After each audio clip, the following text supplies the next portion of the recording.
Welcome to 21 Days of Sage Intacct for a New You, presented by LBMC Technology Solutions. Because it takes 21 days to make or break a habit, over the next 3 weeks, we'll empower you to reimagine the way that you work by providing 21 days of great tips to make a better you in Sage Intacct.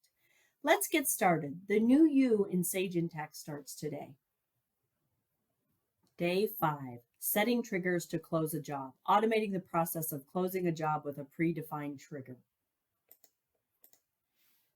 So you would need access to platform services in order to perform a trigger. So we have a couple set in here that we're just going to go over. So this one actually updates the project status from the project contract. And what it's doing is every time we close a project contract, it's also updating the status of a project.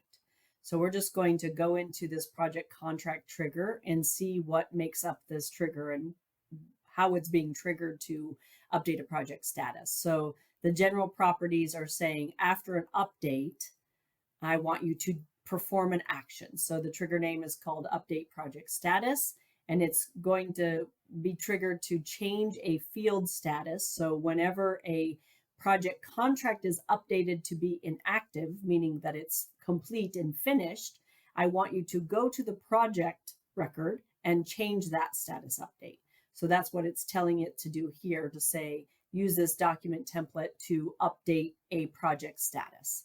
And then here's the code that says, take the project contract status from, whatever it's set to be inactive. So this would change the project status to inactive, which means in Intacct, if a project status is set to inactive, you can no longer post job cost or any kind of transactions against that project. And then you can see that these are the component key maps. So, these are just some command shortcuts that work for this particular trigger. And then once the trigger is saved, it would automatically, every time a project contract was updated. So we'll go into a project contract and we'll say, if we are looking at a project contract, what we are saying the trigger is doing is every time that the status is set from active to inactive and saved, it will also change the record status on an actual project.